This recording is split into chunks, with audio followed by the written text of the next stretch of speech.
Okay, so you know that feeling when you're like looking ahead to 2025 and thinking, okay, this is my year, right? This is the year I'm going to build those huge partnerships and really level up my influence, like Yeah. connect with people on a deeper level. Hmm. But then reality kind of hits, your inbox is overflowing. Right. You've got the endless video calls where half the team seems to be like doing something else. Oh, yeah.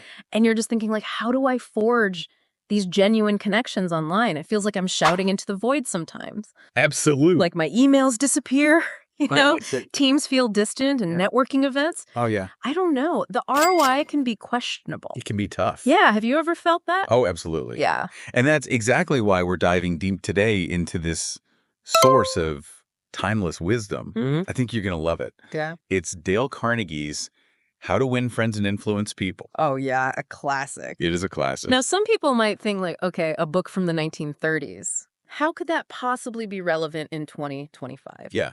You might be surprised Yeah. at just how potent and adaptable these principles are Mm, for our hyper-connected yet often disconnected world. totally. And forget that dry summary. Yeah. Think of it more like we're extracting the essential code Okay. from Carnegie's work and then running it through like a 2025 compiler. Nice. So it's going to work for you in today's landscape. Yeah. Because in a world that's increasingly shaped by AI and just dominated by these digital interactions, that genuine human connection, Yeah. it's not just a soft skill anymore. Right. It's a serious competitive advantage. Absolutely. Whether you're building a business, Mm. you're leading a team Yeah. across all these crazy time zones, Right. or you're just simply aiming to have some more meaningful relationships. It It matters. really matters. It does. It's the differentiator. Yeah. When algorithms can personalize all this content and, Yeah. automation can handle all the routine tasks, Mhm. the ability to create authentic rapport, that's what truly sets apart individuals and organizations. Yeah. And I think that's what we're going to try to get at today. Yeah. We're going to move beyond just theory. Right. We're going to identify some concrete and actionable strategies that you can actually start using right away Absolutely. to bridge those digital divides and build stronger human connections. Love it. Okay, so let's unpack this core tenet of Carnegie's philosophy. Okay. The idea of becoming genuinely interested in other people. Yeah. Now, this might seem so obvious at first glance. It's like Uh-huh. something you would see on a throw pillow. Yeah. But in 2025, when our attention is constantly fractured by notifications and so many of our online interactions feel transactional, that genuine focused interest is actually a pretty valuable commodity. Totally. So what do you think about that? What's fascinating to me is how the digital age, Yeah, while connecting us in these unprecedented ways, right. has also paradoxically created new barriers to that genuine interest. Oh, interesting. Consider remote teams. Yeah. That constant messaging Mm-hmm. can sometimes actually mask a lack of true understanding of individuals' workloads or perspectives. I see. Customers interact with chatbots all the time now. Right. They may just feel like another ticket number. Yeah. And online networking can devolve pretty easily into a very superficial exchange of credentials. Right. It's almost like we're more connected than ever, but in some ways less connected. Absolutely. Yeah. Okay, so how do we actually demonstrate this genuine interest in 2025 Right. in a way that actually cuts through the digital clutter? Give us some real-world tactics Yeah, absolutely. that we can use. Let's call this first set of actions digital presence with a human touch. Okay, I like that. So the first step is being truly present in your digital interactions. Okay. So when you're on a video call, Yeah. resist that siren song of those open tabs. Oh, yeah. Make a conscious effort to actually look directly at the camera. Oh, that's a good point. It's your virtual eye contact, Okay. even in text-based communication. Yeah. Avoid those curt one-word responses. I'm so guilty of that. Oh, I think we all are. Yeah. But, really show you've processed what the other person has said by asking those follow-up questions. Okay. For example, instead of just saying, got it, you could say, that's interesting about X. Mm-hmm. Could you tell me more about how that impacts Y? Yeah. It just signals that you were truly listening. It's a small tweak, but it makes a huge difference. Right. Okay, that's a great point. Yeah. So it's about fighting against that urge to multitask that our digital environment kind of encourages. Yes. And actually signaling to that person that, even if it's virtual, they have your full attention. Yeah. What's another way we can show genuine interest online? Well, building on a classic Carnegie principle, Okay. remembering and using people's names. Right. But in 2025, we can amplify this. Okay. So it's not just about a personalized greeting in an email. Yeah. It's about recalling specifics. Mm-hmm. Did they mention a passion project on their LinkedIn? Did they share an update about their team's recent achievements? Yeah. Use those digital tools at your disposal. Okay. Your CRM, your note-taking app, Mm-hmm. to really jog your memory. Right. Referencing those details in future interactions Yeah. shows that you see them as this multifaceted individual, Yeah. not just another contact in your network. Right. Imagine the impact of saying, Yeah. hey, Sarah, how's that initiative you were telling me about last month Right. with that new marketing automation platform going? I love that. Yeah. Like you're adding this layer of personalization that goes beyond the automated. Right. Okay, so one more practical tip for showing that you care in this digital realm. Well, our third action here is active listening, Okay. but adapted for the online world. Right. It's so easy to just kind of skim messages Yeah. or only half listen on a video call. Oh, yeah, totally guilty. We've all been there. Yeah. Make a deliberate effort to really focus. Okay. Use clarifying questions. Like, So if I'm understanding correctly, your key priority is, got it. summarize their points before you jump in with your own thoughts. Okay. You could say something like, Yeah. that's a really interesting perspective on the Q3 projection. Right. And it leads me to think about, I see. and encourage them to elaborate. Mm-hmm. Asking open-ended questions like, what are your thoughts on how this might evolve in the next 6 months? Yeah. It can unlock these valuable insights and shows that you Yeah. value their opinion. Okay, so active listening online. Yes. It's definitely a skill that you need to cultivate. I mean, it's so easy to just get caught up in your own thought Right. or distracted by everything else that's on your screen. Absolutely. Okay, let's shift gears a bit here. Right. Carnegie also talks extensively about how to influence people. Yes. How does that translate to 2025 in a way that feels authentic and not manipulative? Well, this brings us to what we can call the influence of understanding framework for 2025. Okay, I like it. So Carnegie emphasized the power of arousing in the other person an eager want, Okay. and consistently speaking in terms of their interests. Mhm.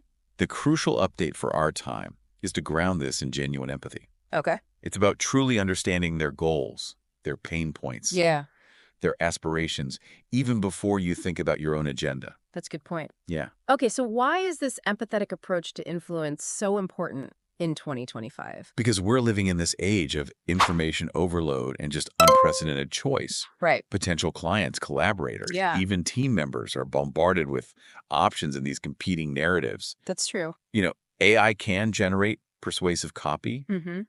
but true influence comes from demonstrating that you understand those underlying human needs and desires. Right. It's not just about, throwing out the buzzwords or whatever. Exactly. It's about connecting on a deeper level. Yeah. And how do we put this influence through understanding into practice in our everyday interactions? Yeah. So the first step here is what we'll call the perspective pivot. Okay, interesting. Before you craft that email, Mm-hmm. propose that idea, or even ask for a favor. Okay. Consciously shift your focus. Yeah. Ask yourself, what's the primary benefit for them? Right. How does what I'm proposing directly address a challenge they're facing in 2025? Okay. Does it save them time navigating these new technologies? I agree. Does it help them achieve their strategic objectives in this volatile market? Yeah. Really frame your communication and your requests around their specific wins. I like that. Yeah. It's about moving away from that self-centered approach Mm-hmm. to something that prioritizes the other person's needs. Yes. What's another action we can take to build this influence? Step 2 is to actively research their world.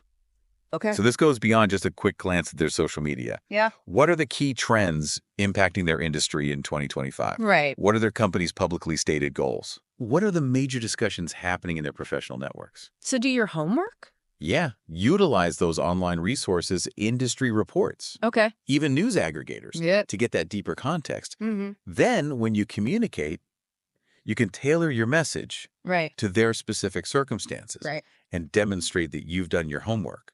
So it's about understanding the bigger picture that they're operating within. Absolutely. How else can we cultivate this empathy that underpins influence? Our third action is to ask insightful, open-ended questions. Okay. that help you understand their priorities. Mm-hmm. Instead of jumping straight into your pitch or your request, Right. try opening with questions like, Yeah. what are your biggest priorities for the rest of this quarter? Okay. Or what are some of the key challenges your team is currently navigating? Right. These kinds of questions immediately put the focus on them Yeah. and help you uncover that eager want, as Carnegie phrased it. Yeah. And I can see how that approach would lead to a much more productive conversation. Right. And then just going straight into what you want. Absolutely. Okay. So one final piece of this 2025 influence puzzle. Yes. Our last step is to speak their language, Okay. literally and figuratively. Interesting. Use the terminology, Yeah. the industry jargon, Okay. and the reference points that resonate with their specific role Right. and their professional community. Okay. So if you're talking to a data scientist, Yeah. talk about algorithms and statistical significance. Makes sense. If you're connecting with a creative director, Mm-hmm. you might talk about brand aesthetics and user experience. Right. This shows you understand their expertise and speak their professional dialect. It's like you're building that rapport. Exactly. Yeah. Okay, so we've explored how to build those deep connections, Right. how to influence others through genuine understanding. Yes. Now in 2025 with constant change. Mm-hmm. And let's be honest, a fair amount of uncertainty. Definitely. Effective leadership is more critical than ever. So how can Carnegie's timeless principles actually guide us in leading teams in this evolving environment? This leads us to our third crucial takeaway, Oh, leading with loyalty in the age of agility. interesting. Okay. Carnegie highlighted the importance of, offering sincere appreciation, Yeah. addressing mistakes indirectly, Right. being quick to admit your own errors, Yeah. allowing others to preserve their self-respect, Mm-hmm. and setting those encouraging expectations. Yeah. In 2025, this isn't just about being the nice boss. Yeah. It's about strategic leadership that builds trust, Okay. fosters psychological safety, Right. especially in those distributed teams, Mm-hmm. and cultivates deep loyalty, Okay. especially when talent is so mobile these days. Right. So why is this focus on loyalty so important in 2025? Well, we're still seeing the impact of, evolving work models Right. and a very dynamic job market, Yeah, things are changing so quickly. right? Employees, particularly those in remote or hybrid roles, Mm-hmm. need to feel valued, supported, and secure. Especially with all the discussions around AI and these economic shifts. Yeah, people are worried about their jobs. They are. And high turnover is incredibly disruptive and costly. Yeah. So leaders who can cultivate this loyal and engaged team have a huge advantage Yeah. in navigating the complexities of 2025. Okay, so what are some concrete ways leaders can apply these principles Right. to build that loyalty in their teams right now? Our first action is to provide specific and timely recognition, Okay. both publicly and privately. Mm-hmm. Instead of that generic, great job, team, be specific. Okay. You could say, Yeah. Maria, your presentation in the client meeting today, Right. particularly the way you address their concerns about X by highlighting Y, Okay. was excellent. It really helped us move the deal forward Yeah. and deliver that praise promptly. Mm-hmm. Consider using those team communication channels to celebrate those significant achievements. Right. But also remember the power of a direct personal message. Yeah. That personal touch. Exactly. I mean, that level of specificity makes the praise so much more meaningful, doesn't it? It does. It shows that you're truly paying attention to their Yeah. individual contributions. Absolutely. Okay, so what's another way we can foster loyalty within teams? Our second action is to adapt the feedback sandwich for this 2025 context. Okay, interesting. When addressing areas for improvement, start by being open about your own learning journey Yeah. and any similar mistakes you've made. Okay. For instance, Yeah. I remember when I was first learning to manage projects with distributed teams, I sometimes struggled with clearly defining roles and responsibilities. Right. Then you can gently address the specific issue. Yeah. Focus on the behavior or the outcome, Okay. rather than criticizing the individual personally. Right. You could say, Yeah. I noticed that the deadline for the last deliverable was missed. Okay. Let's discuss what processes we can put in place to make sure we stay on track moving forward. Right. And then finish by expressing your belief in their potential. You could say something like, I have full confidence that we can improve this together. I see. Yeah. So you're acknowledging the mistake, but you're also showing that you have faith in them to learn from it Exactly. and do better in the future. Yeah. I think sharing your own vulnerabilities as a leader can create a more approachable and supportive environment. Absolutely. Shows that you're human. Yeah, exactly. Yeah. How else can leaders build loyalty in these times of constant change? Our third step is to actively safeguard their self-esteem, Okay. what Carnegie referred to as letting others save face. Yeah. So avoid criticizing individuals publicly, Okay. especially in those virtual team meetings Yeah. or large email threads. Address performance concerns in private one-on-one conversations. I see. If someone makes an error during the presentation, Right. try to gently rephrase or redirect the discussion without directly calling attention to the mistake. It's about being discreet and respectful. And I think that demonstrates real respect and builds that foundation of trust. Yeah, absolutely. Okay, so one more leadership principle for fostering that team loyalty in 2025. Yes. Our final action here is to intentionally communicate high expectations Okay. and express confidence in your team members' abilities. Okay. Instead of focusing on the potential pitfalls, Yeah. frame your outlook more positively. Okay. For example, instead of saying, I'm worried we won't meet this aggressive timeline, Yeah. you could try something like, Yeah. given the talent and dedication of this team, I'm confident we can not only meet this challenging deadline, Okay. but exceed expectations. So it's about setting the bar high, It is. but also showing that you believe in your team. Right. People often rise to meet the level of belief that you project onto them. I love that. Okay, so we've covered connection, influence, and leadership. Now let's face it. Yeah. In 2025, disagreements and negativity are still going to pop up. Right. Both online and in person. They have. Yeah, so how can Carnegie's wisdom help us navigate these potentially tricky situations? Well, this brings us to our final key takeaway. Okay. Navigating digital disagreements and diffusing negativity, Oh, 2025 edition. Okay, I like that. Carnegie's principles of avoiding arguments, Yeah. starting interactions on a friendly note, Right. and being quick to admit when you're wrong, are even more critical in today's often polarized Oh, yeah. and rapidly reactive online environment. Totally. So why is this so crucial in our current digital world? Because online criticism can spread like wildfire Yeah. and have a lasting impact on your reputation. Right. It's hard to get rid of things once they're out there. It really is. Yeah. Misunderstandings in text-based communication are so common Okay. because you don't have those nonverbal cues. Right. And disagreements that play out publicly in team chats or on social media can easily escalate Oh, yeah, for sure. and damage relationships. Totally. So maintaining that constructive dialogue Yeah, and protecting your online presence requires a very thoughtful approach. it does.